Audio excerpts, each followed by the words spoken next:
Welcome to Breaking Biscuits, the Experience. Today, Mark, we're going to be talking about the title of our podcast is It's Not Working, Now What? So stay tuned. Yes.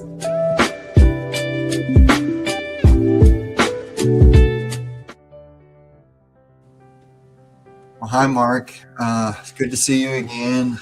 By the way, Yeah. episode 27. We've been doing this for over half a year.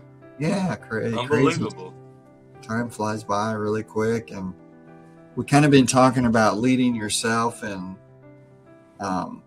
we kind of came up with this title just probably out of necessity, based on communication with others, but it's just like and it's likely to go in the directionally toward men today, but we're kind of, the thought process is, what do you do now if it's like what you're doing is not working? You feel stuck. Life just doesn't feel like it's working, and you just don't know what those next steps are to take. And I would venture to say that if you could get and talk to a man by himself, and I'm going to talk about Christian men too, specifically. Yeah. Christian men by themselves, away from their spouse, and you said, tell me if it's working or not working. And I'm just saying, like, life, relationship, everything. Probably the majority, and probably a high majority, would say, yeah, it's not working. I feel invisible. I feel lost. I feel like my career has no meaning. I feel like it's not working at home. The relationship's not the way I thought I envisioned it. Like, life is just totally different than I thought it would be. Mm-hmm. And so I want to start with that first perception of, is it common for people, especially in their 20s, 30s, early 40s, kind of have an awakening moment and go, wow, life isn't what I expected it to be? Like, is that normal? From my experience, it is. It's like about 30 years old, 30-ish in that realm. That's where you start seeing the issues and relational conflicts, and the mountains start rising up. People can't. They just have trouble navigating it. Because, gosh, you think about us when we were in our 20s, how much energy you had, 30s. Right. But I think that wake-up moment is a moment to decide, this is what I want, and I'm going to work and make sure we make it make sure it's supposed to be what it's supposed to be. Like, that's not just because something does not working, I think you have to dig really deep and say, we're supposed to be here, we're supposed to be this, and we're supposed to be that, and I'm do that. There's just something inside you have to dig really deep, I think. Yeah. Just dig really deep and say, I'm not.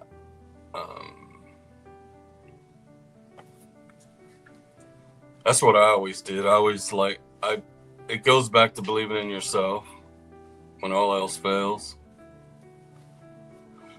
And that's hard if you live in a conflicting kind of relationship, or you're in some kind of unmanageable debt, financial stress, or whatever. You have a family problem, whatever.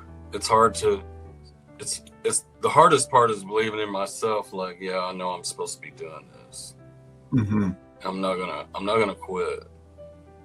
Right. Well, I think you're saying you're not going to quit on yourself, right? That's part of it.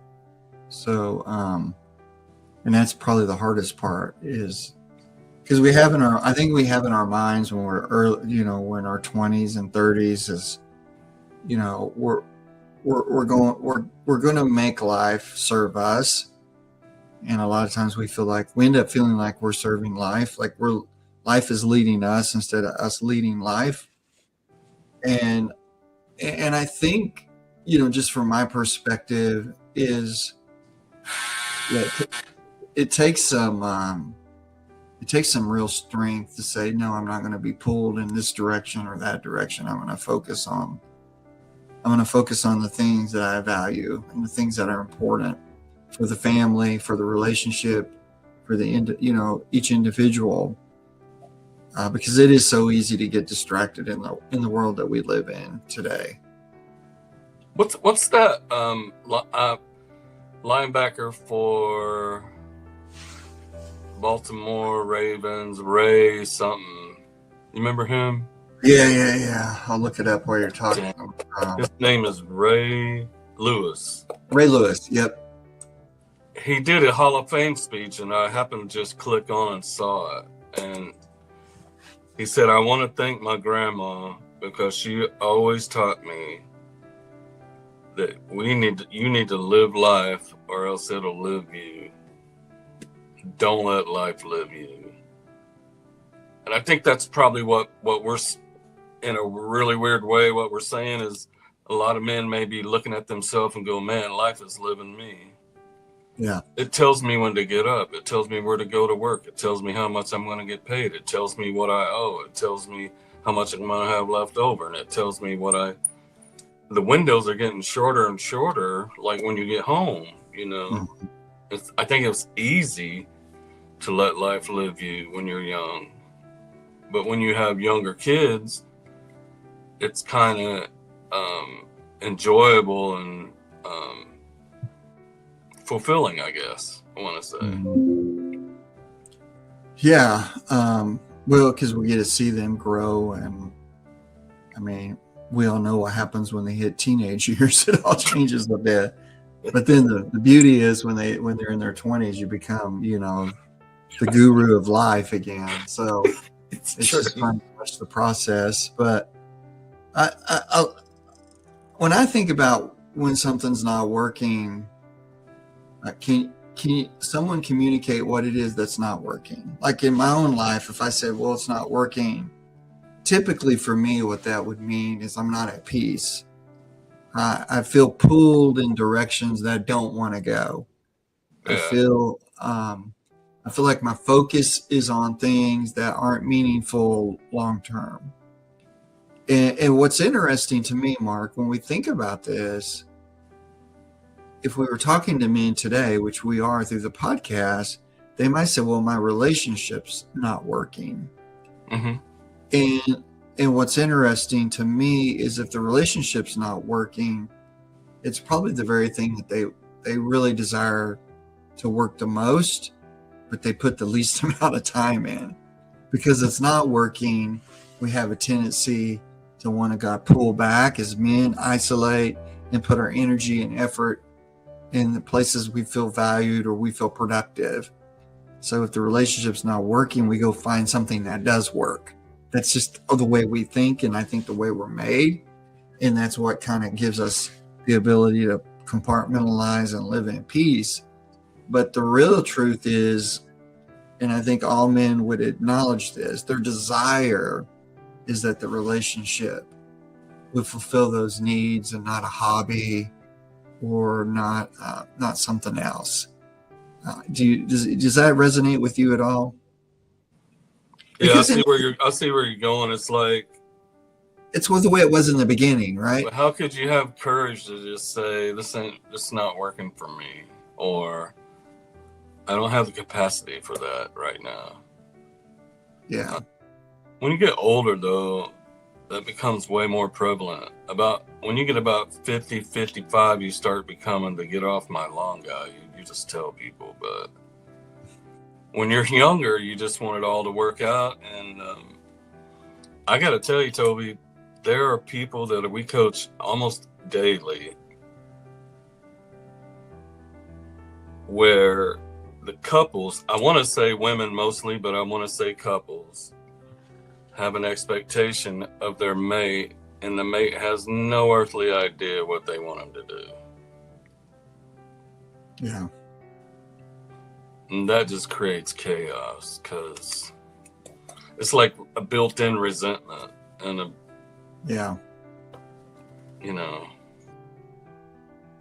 I think we overlooked it when we were younger. When we were younger in our relationship, we just overlooked everything. Well, because it was fresh, I think everybody serves the other person. All right, Mark, we got you back. We had a little bit of technical difficulty, but we've been talking about just the difficulties in life, and men specifically feeling like the relationship's not working, and kind of what to do next. So we'll continue here. What's your, like? Let me start by asking a question. Like if you were coaching someone and they're just saying, "Man, I just feel like my relationship's not working. I'm not satisfied in the sense of life in general, but I feel invisible. I feel not heard. I feel not wanted." Those are common complaints in relationships, right? Yeah. What would be your advice to a man that feels that way? One thing that did help me that I learned in my old age is my happiness is my responsibility. So I can't necessarily put that on my relationships. Yeah.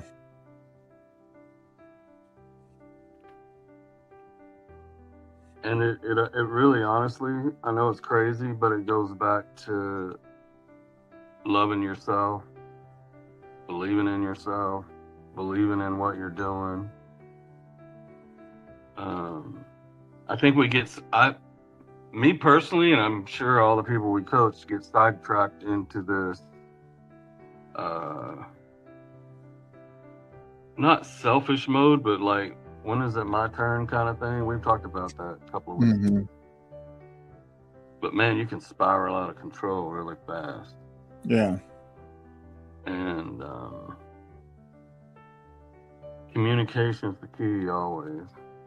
What do you do? I was going to ask you, what's your thoughts on when stuff's not working in your life like you anticipated, or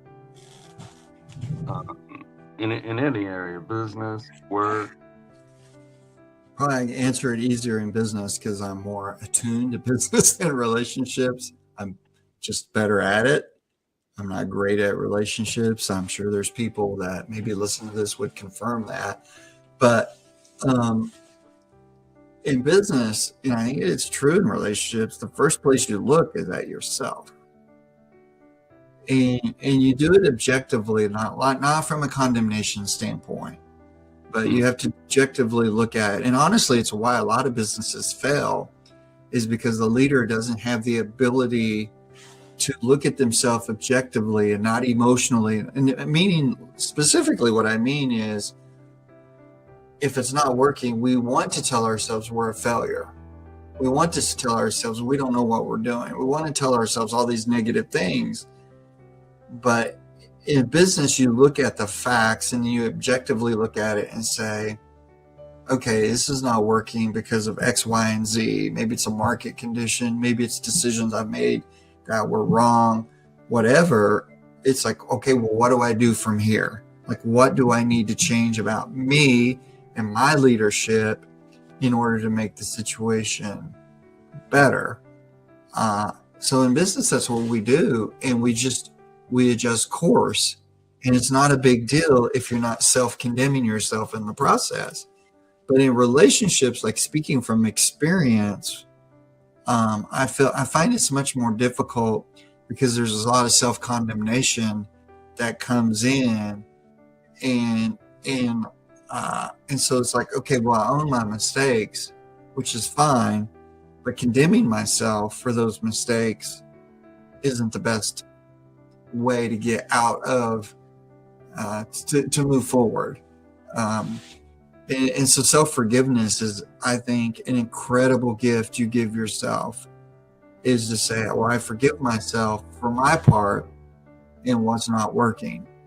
And so if I can forgive myself, then maybe I can step into what can I do different to make it work, or to make it better, or whatever the case may be. Because Mark, this is what I'm thinking of as we're talking about this. In the beginning of a relationship, there's no history. Like, we're starting afresh. The only baggage is what we brought with us. And so because there's no history, it's easy to be, accepting. It's easy to be loving, caring, and there's an infatuation process as well that we're going through. So it's just a lot easier. But the longer you're together, the more opportunity there are for, obviously, life challenges. It can come in any direction. So the history is built.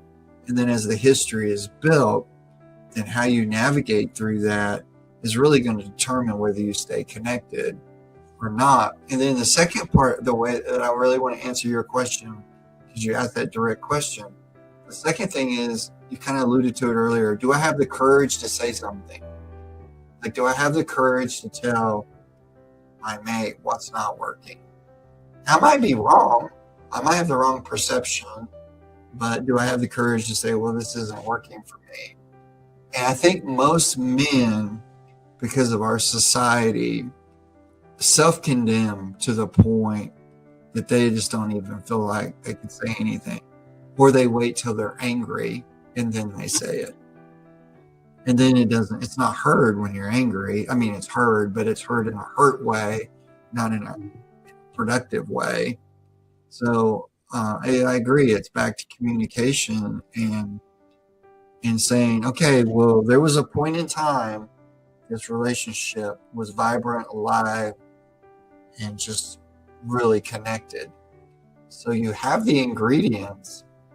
The question is, if you put them on the shelf, can you dust them off and put them back into action? And how do you do that? And it really takes both. I think both sides are probably self-condemning, to be honest with you. You made a comment earlier, is like, well, I can't teach somebody to love themselves.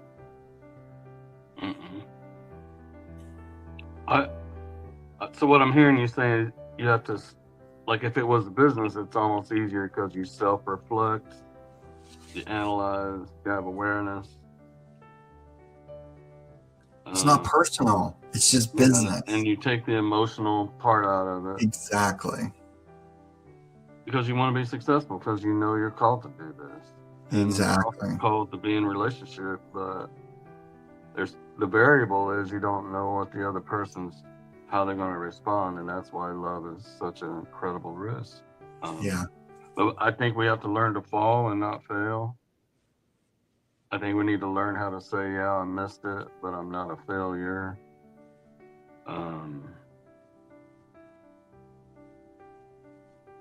I think that's what you're saying. Adam and Eve had that same, they could have fixed that, but they didn't. So what I'm hearing in my heart right now is, if things aren't working, you have a choice to blame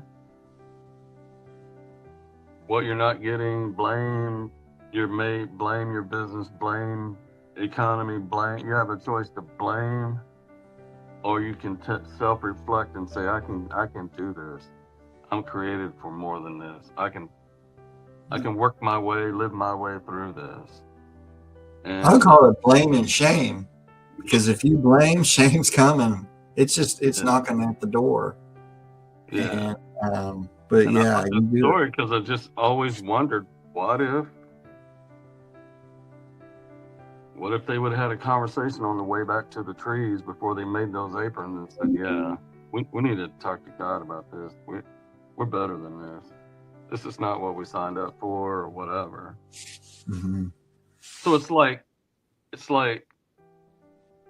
be selfish and blame, and what I see in my coaching is the men, and particularly the men in our world, they get angry or they isolate because they don't know how to communicate. Yeah. And I think a lot of them don't know how to communicate because history tells us, if we say X, Y, and Z, I already know the response, so I'm not going to do that. Yeah. Yeah, it's a difficult place to be, but it's a place many are. And I think part of it is the society. When I think about society, I was going to say, when I think about this demographic of a 20 to 40-year-old, most of them grew up in the technology phase. And there's so much demand in our society to succeed. And success is portrayed as stuff nowadays, like a certain type of car, a certain type of house, even a certain type of phone is considered more successful. Well, what kind of phone do you have? It's crazy how people think of life and success now. And I think it gets in the way of all the other, because you only have 24 hours a day and you can only focus on so many things. You can only put your energy into so many things. And you and I, at this age, the two old men with computers that don't work all the time, is that we've learned that none of those things really matter at this stage of life. Like they matter in the sense, you don't want to struggle, but they don't matter in the sense of, do they bring fulfillment? No, of course not. There's no fulfillment in any of that. But yes, we'll burn 2 or 3 decades of our life to obtain that, only to do what most people do in their late 60s and 70s, is sell it all. And if you don't do it in your 60s or 70s, your kids will do it when you're gone. Yeah. And so it doesn't matter. It's like, I think it's the key is trying to find that balance in life of what's important. Like you and I have talked privately, and we'll challenge each other and say, well, what is important in your life? Like, what are the top 3 or 4 things that you value at this stage in life? And if you can't answer those, I think you're going to struggle if you can't even start there. Yeah. You can't be mad about everything. No. You have to be Well, specific about what your goals. But I was going back to the business analogy before I go. I gotta go, but the business analogy would be, you would take your top leader, head, advisors, whatever, and say,